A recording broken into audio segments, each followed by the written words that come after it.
Action.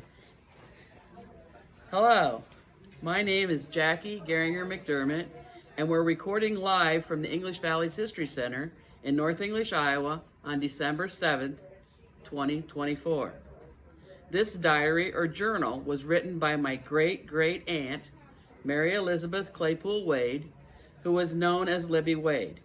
She was my grandmother's aunt and the matriarch of our very large family.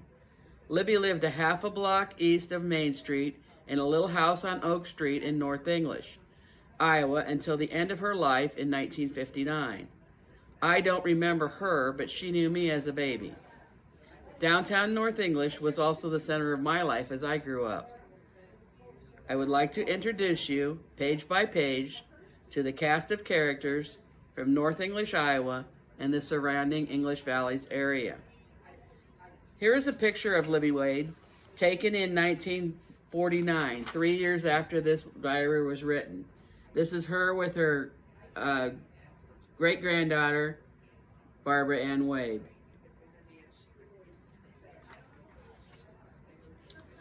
February 6th, 1946. Belleville was here.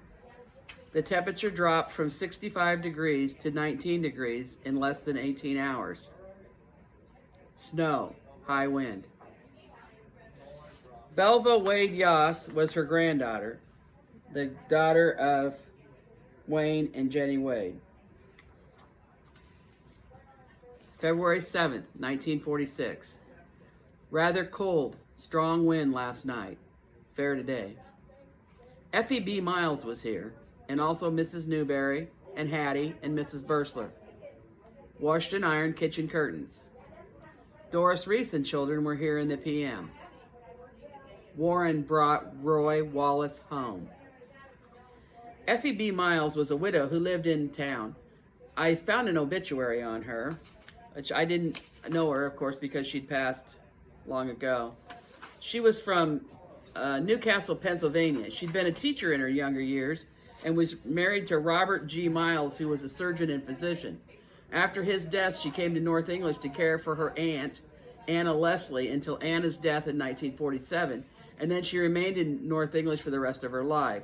She was a member of the North English Christian Church, the Order of the Eastern Star, and the Iowa Rebecca Lodge number 355 with Libbie. I looked at the newspaper and found out that F.E.B. Miles was the Noble Grand, or the leader of the Rebecca group, and that they were planning a Valentine party following the meeting on February 12th. And here's what I found in the newspaper. They like to put little blurbs like this. The Rebeccas will meet in regular session next Tuesday evening, February 12th. Following the meeting, a Valentine party will be enjoyed. F.E.B. Miles, Noble Grand, and Lena Wade, Secretary. Hattie Killian and Ruth Bursler were the daughters of Mrs. Clara Newberry. You might remember that Hattie Killian, who was about 55 years old, had come back from Cedar Rapids to live and to take care of Mrs. Newberry. Ruth Bursler was about 38 years old in today's diary, and she was the mother of my parents' friends, Levon and Leona Bursler. The women were likely doing sewing projects or church projects or visiting.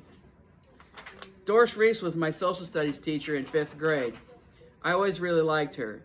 She was one of Libbie's visitors today, too. Doris taught at Gritter School out in the country before she came to teach in town. She came to my Uncle Kenneth Keller's funeral because she was his teacher in the early days of her teaching career. Mrs. Reese had 3 children, John and Janet and James Reese, who had been very young when this started in this diary in 1946. Mrs. Doris Reese lived until 2004 and was one of my favorites. You might remember last week that Roy Wallace, who was the daughter-in-law Lena Wade's dad, was critically ill after an operation. Today, Libbie's son Warren is bringing Roy Wallace home from the Marengo Hospital as he is much better now. February 8th, 1946. I was sick all night. Too much gall, I guess. Molly C. was here today. Also Mary R., Hattie, and maybe Burkett. Cold and bright. Molly C. was Molly Claypool. Molly Claypool was the wife of Millard Claypool. Millard Claypool was the son of Libbie's cousin Wallace Claypool. Molly was a nickname, and her original maiden name was Mary Molly Cheney, or Mary Viola Cheney. I found an obituary on her. She died in 1956, and someday when I do some more information about the Cheney family, I will get a picture of her and show it.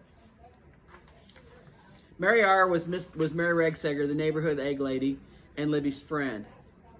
Hattie was Mrs. Newberry's daughter, Hattie Killian, who run a boarding house or a rental house with renters in the house living with her over on Boland Avenue. And her house would have been directly across the street from where Dan Best lives today, and what was the Catholic Church and rectory and back in the day.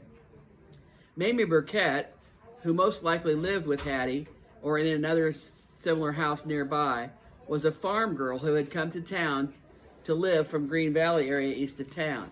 She was 19 years old, and here's a picture of Mamie. Someday, very soon, she is going to marry one of the sailors who was returning to North English after World War II, and that was my Uncle Glenn, or Sparky Geringer. February 9th, 1946. Bertie was here, nice and bright, 30 degree temperature. Opening day at the Clover Farm store.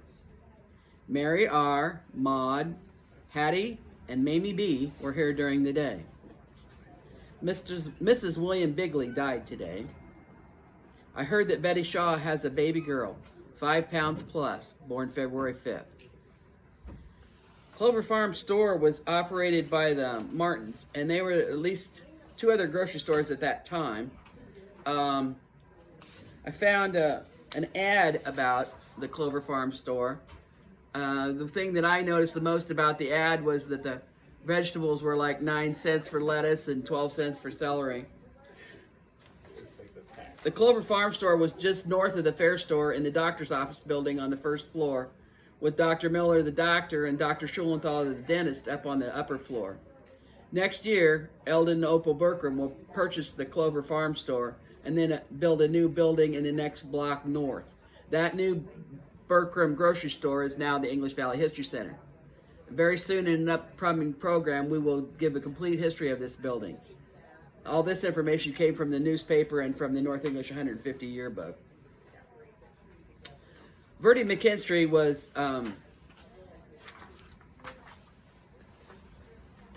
her good friend. Mary Regseger, Maud Claypool, Hattie Killian, and young Mamie Burkett were friends who came to visit or do craft projects. She talked about Mrs. William Bigley dying today. That was someone I had not heard of before. They were a couple that lived in town. Mrs. William Bigley was born Ella Loretta Grimes. She and her husband farmed north of Kinross until they retired into North English, and both of them are buried at Little Creek Cemetery over north of Kinross. And Betty Mall Shaw was the daughter of her nephew, John Josiah Jack Mall Jr., and Ruth Calvin Mall Edens. The baby girl who was born on February 5th, 1946 was Rebecca Ann Shaw, or Becky Shaw.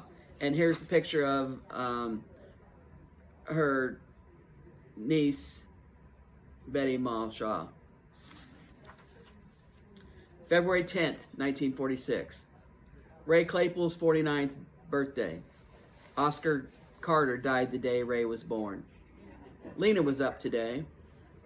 Russell went away in the car. Leona Shute and Elmer Glantz were married at Sigourney. Ray Claypool was Libbie's nephew.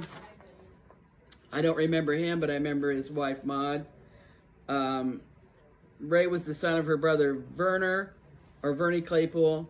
Ray was the father of Amy Claypool Hervey of South English. The Oscar Carter that they talked about dying the same day that Ray was born was my grandmother, Bertha Geringer's step-grandfather, being married to her grandmother, Charlotte Sears Carter, after she became a widow. The Carter and Claypool families were close friends in the Yankee Point area, north of North English, where Libbie was born and raised. Lena is her daughter-in-law, Lena Wade, the wife of Warren Mike Wade. And Leona Shute and Albert Glantz, I found a story about their wedding. Mr. and Mrs. C.C. Shute of South English announced the marriage of their daughter Leona to Elmer Glantz, son of Mrs. Julia Glantz of Kinross. The wedding took place on February 9th at the Methodist Parsonage in Sigourney, with the Reverend William J. Fowler performing the ceremony. Attendants of the couple were Mr. and Mrs. Joe Anselmo of Chicago. Mrs. Anselmo is the sister of the bride. The bride wore a gold suit with sky blue accessories. Mr. and Mrs. Glantz will make their future home in Kinross. They had several children, among them John Glantz from the class of 1965, who just recently passed away, and our dear friend from Kinross, Dean Glantz. I also found an article about, when I was doing my research about the creamery, we've been talking quite a bit about the creamery lately, and this is actually the annual report that they had to publish in the newspaper. And one of the things that I thought was very interesting, it tells the board of directors, my step-great-grandpa Frank Wallace was the president of the board, and L.G. Wallace, which would have been this Roy Wallace that we talk about, who was in the hospital in bad shape, was the vice president. He was Lena's, her daughter-in-law, Lena's dad. And H.R. McLean was the manager, and Sheila Ballard mentioned that her dad, Kenny Ballard, was in the management of the creamery also. And the biggest fact that I took off of this financial statement from January 1, 1945 to December 31st, 1945, was that at the creamery down here in North English, they made 2,112,026 pounds of butter in 1945. Correspondence, etc., for December 7th, 2024. I heard from several listeners this week. Mark Claypool from Sigourney said, "Another outstanding day of reporting history of our hometown. Again, the names of the past are what shaped us today." The granddaughter of Vic and Lucille Van Dyke, Vicki Orndorff Johnson, writes to say, "I can't tell you how much I look forward to listening." Alice Floring Stramer writes that her father, Harold Riley Floring, grew up in the Hinkletown area, and that Little Creek was the cemetery where some of her relatives are buried. "I believe that the ditch your mother referred to as Little Creek," she said. "Thank you for researching and keeping us abreast of history." Andrew Weber from Sigourney said, "Thank you for putting this together. I look forward to seeing this each week." Laura Lee Shetler Fisher and Barb Best Wright both remembered the turkey sandwich days in the basement of the Vets building below Knoll Pharmacy. I've had a lot of people mention those sandwiches over the years. Sharon Wilhite Hagen writes to tell me that the Yankee Point Church was on her grandparents' land. Their names were Armilla and Charlie Ballard. Her mother, Grace Ballard Wilhite, taught in the Yankee Point School. We had a visitor to the History Center over the last 2 weekends. Her name is Rita Wade, and she's from New York City. She was here to learn more about her Wade family history. You might remember that she is the niece of longtime residents Charlie and Mary Ellen Bauer and the late Bernie Bauer of Kinross. And her mother is their sister, Patricia Bauer Wade. Rita visited with David Wade while she was here in the area to see genealogy work done by David's late wife, Shirley Wade. Rita also gave me some papers on Wade history so that I might be able to sort out the different families when they appear in the diaries. Mary Ellen Malloy also visited the History Center last Saturday. She is the daughter of Vince Malloy and Margaret McKenna Malloy. Mary Ellen Malloy grew up on a farm near Williamsburg and is a cousin to the McKennas from this area. Her area of interest is linguistics, and I am interested to visit with her the next time she returns, as historical linguistics sounds really interesting to me to learn about the languages. I wanted to mention that funding for the History Center comes from Iowa County, 100 Plus Who Care, and from the Iowa County Community Foundation. However, we always welcome your donations to keep the heat and lights on. Please send donations to the English Valley History Center, P.O. Box 70, North English, Iowa, 52316. We are also interested in learning about historical English Valley items that you might wish to donate to the History Center. Please contact Dave Jackson, Scott Romine, or any other board member to donate. One thing I wanted to talk about today is the books and resources that we have here in the History Center. and also to mention some of the research tools that I use when I do my research. The first thing is this big, heavy North English history book. It's the history of North English 150 years. It was done in 2004 in celebration of the 150 years of North English, as the town was founded in 1854.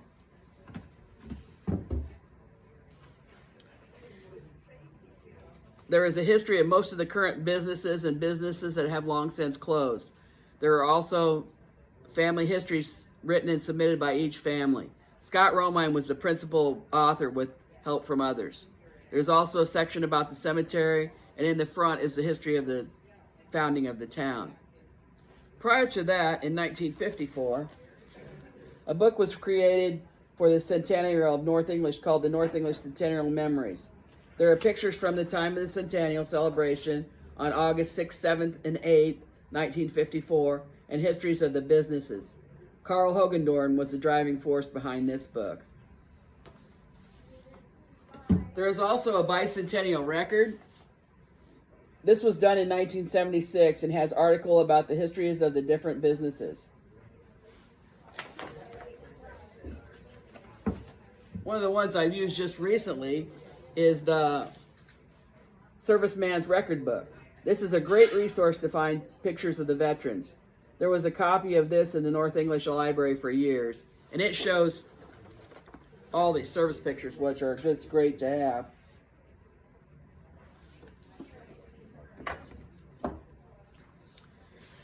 There is in Iowa County, Iowa, 1844 to 1966, 128 Iowa rural schools. This is an excellent resource if you're looking for a picture of anybody that might have gone to a rural school. It's just loaded with information. I'd recommend it as anybody that just wanted to see it.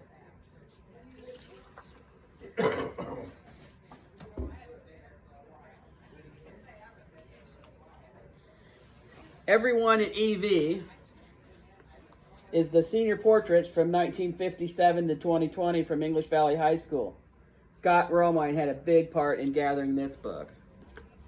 And that's just an example of what it looks like inside.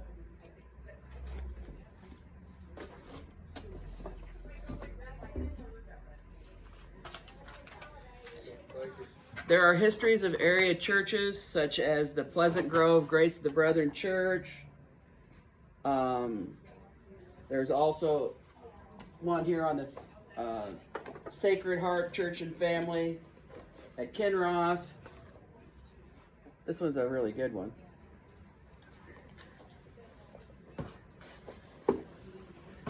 There are cookbooks, which are put out by various groups around town. There's lots of different ones from over the years, and they're very interesting, of course. And my favorite one is this one, Recipes and Memories Done by the Community Center. And it's got pictures in it of old-time people, for example.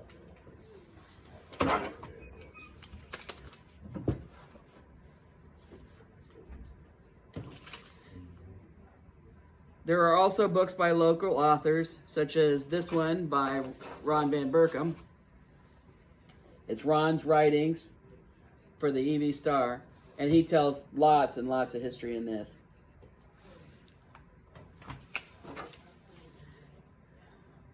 There are other books like Down Memory Lane from 50 years ago on an Iowa farm by Phyllis Johnson Hall. And then there's a specialized book, like the one I'm not going to reach down here behind me. It's called Building Bucky's Grocery Store, 1989, about the new grocery store being built across the street from this building. Many of you might know Dave Jackson. I first got to know him in the 1990s when he came to our area to live.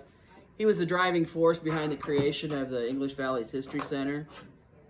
He has an excellent book about Hinkletown, Iowa.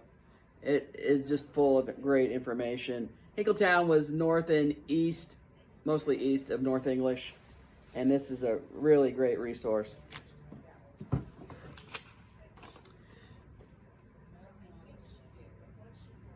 There are also books from Montezuma and Kyoto and Kinross, all back here on these from behind me. I can see I probably need to put a South English book over here too. There's not one of those. We have an extensive collection of pictures on the wall in the coffee room of the English Valley History Center of lots of different families around town.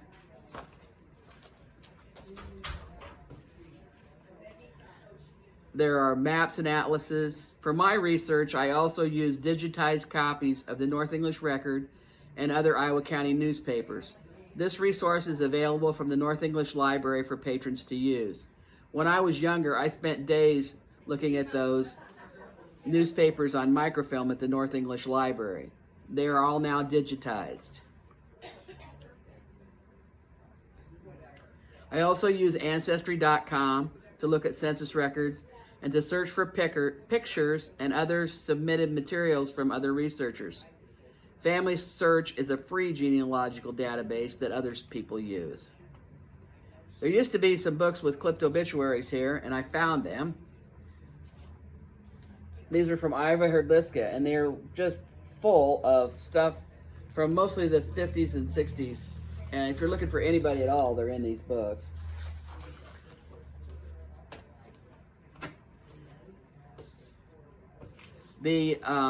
Both the Iowa County Genealogy Society in Millersburg and the Williamsburg Historical Commission have family history information also and obituaries. They're a great place to check out.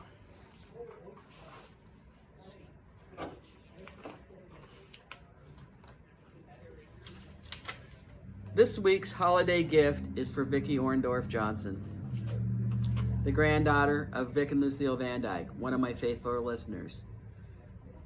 This is the story of the North English Christmas Star. In 1926, 3 North English men decided to do something for the town. Jim Lindsay, Leo Wagner, and Vic Van Dyke gathered up some wooden boards, light sockets, and bulbs and assembled them into a 7-foot-tall, 5-pointed star. They hoisted it above Main Street at Christmas time for all the community to enjoy. Thus began a tradition that lasted for about 70 years. Jim Lindsay was the owner of the Neoco, or North English Oil Company, service station on the south end of Main Street. Leo Wagner worked for F. Plank Seed Company on the west side of Main, and Vic Van Dyke was the city's maintenance man. With the removal of the Hatter Building on Main Street in the mid-1990s, there was no longer a safe place to hang the star, so it has been stored in one of the city maintenance buildings ever since. This was written in the 2004 history book. After the book was written, a group of men that included Richard Schmidt, Brian O'Rourke, and Teddy Tabakhorst redid the star. They had first asked Richard to rebuild a new one, and he said he would rebuild it instead. So the star will have its 100th birthday in 2026. It's not up yet this year, but it will be soon. This is a picture of the star that hangs in the wall here in the History Center. If you can see it, realize you can. Ann Evans Holt took this photograph of this picture as she was headed out of town one night to go back to her home. And John Evans, her brother, had a friend named Daniel French paint the painting. There were different prints made off of it. And they were signed and numbered, the prints.